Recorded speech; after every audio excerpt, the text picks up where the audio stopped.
Welcome to our tutorial on how to use our device manager, as well as some live demonstration that will also be included. In this case, we're using the Mini VNA Pro 2 with the calibration kit, which you can choose to be included in your order or not. So here we've got the load standard as well as the short standard. First, we're going to want to plug in the VNA via a USB cable, or connect it through Bluetooth if you are using the Mini VNA Pro 2.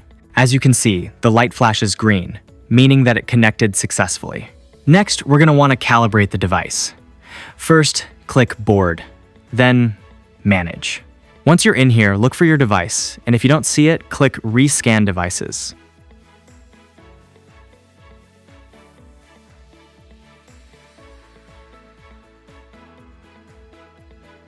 Then, select the correct driver for the board and click Done. The green circle here means the board is connected and ready to be used.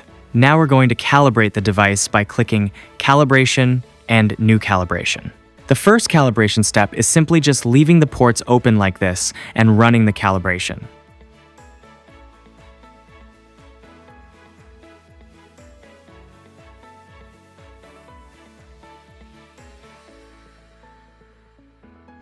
For the second step, attach the short standard to the DUT connector and click Run.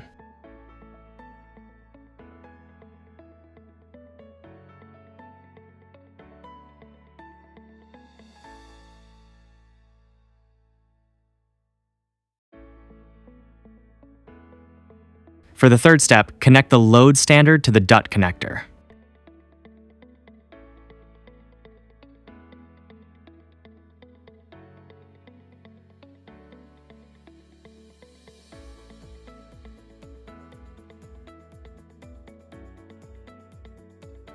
Then, unscrew the load and simply leave the ports open again, like in the first step. In reality, this step can be done at the beginning too, after the first step.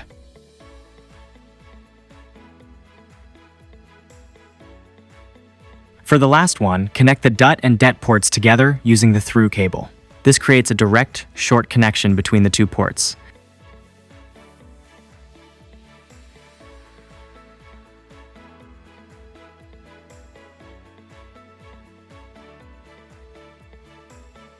Click Save, OK, and Done. Click both the Min and Max buttons to set the maximum supported frequency for the device which you're using, and then hit Run Sweep.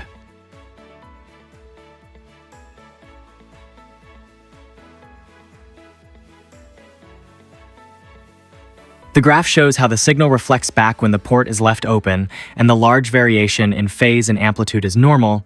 It means the calibration worked correctly. We can also switch it from reflection to transmission. For this, we need to change the chart settings here in the bottom to show S21, which is the transmission measurement.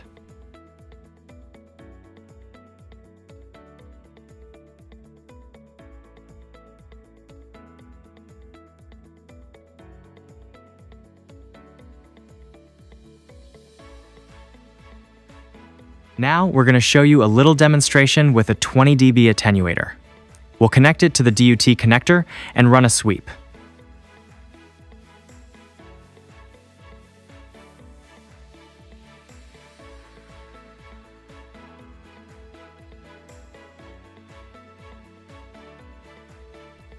You can see the VNA reading a consistent 20 decibels across all frequencies. We can also set some markers here across the graph, which will then show on the left side. We can set different colors for each marker. We can also disable or enable them. We can also move the markers wherever we want. After getting a reading, we can then save it by going to File and then Save. We can then add the file we saved to display it on the graph.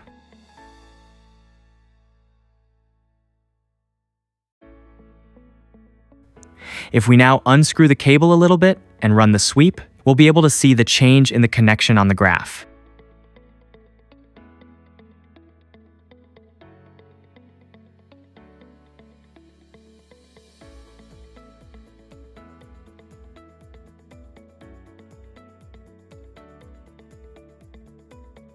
We can then take off the cable and run a sweep again.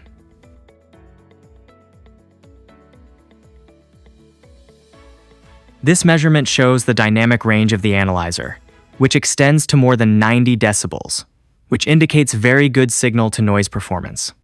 Now let's do a quick demo with a filter. Connect the filter to the DUT port, then the test cable from the filter to the DET port.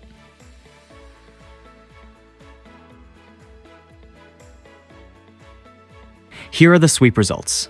We can place markers on the trace to read exact values at any frequency. Next, switch the chart to reflection and run the sweep again to see the return loss of the same filter.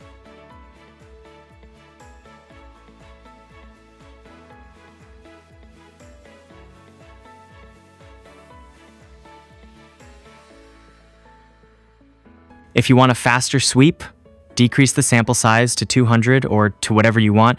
This makes it a bit quicker.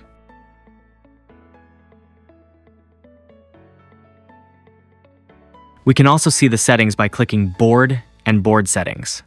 Under Sweep Settings, there are parameters that let you trade speed for dynamic range. Setting the averages to 4 gives you the maximum dynamic range. In LifeBeat settings, the instrument sends a heartbeat once per second to confirm it's connected. Then frequency settings define the maximum frequency limits of the device, which are fixed by the hardware you are using. Thank you for watching.